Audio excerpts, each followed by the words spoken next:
দুজন অভিনয় শিল্পীর সংসার এই ব্যাপারটা কতটা পজিটিভ কতটা নেগেটিভ?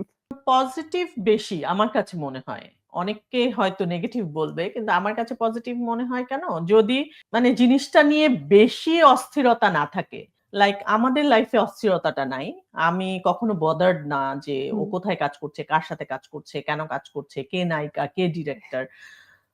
আমার কাছে মনে হয় যে এটা তো আমার কাজ না। কারণ আমি সবসময় হয় না যে আমি নিজেকে দিয়ে জাজ করার চেষ্টা করি, অন্যকে জাজ করার আগে। আমার কাছে মনে হয় যে এই কাজটা যদি আমার সাথে কেউ হুম, করতো, আমার খুবই খারাপ লাগতো। রাইট। জঘন্য লাগতো। সো যে আমাকে বিশ্বাস করছে না, বিশ্বাস করছে না বা হয় না ইন্টারফেয়ার যে করছে।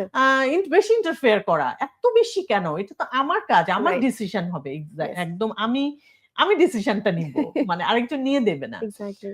সো ওইটা যদি আমি আরেকজনের ক্ষেত্রে হুম। করি, তারও নিশ্চয়ই ভাল লাগবে না। এটা এটা মানে আমি ব্যক্তি স্বাধীনতায় বিশ্বাসী, সেটা বিশ্বাসী। দেয় এবং কাজের ক্ষেত্রে নেয়ায়। একদমই।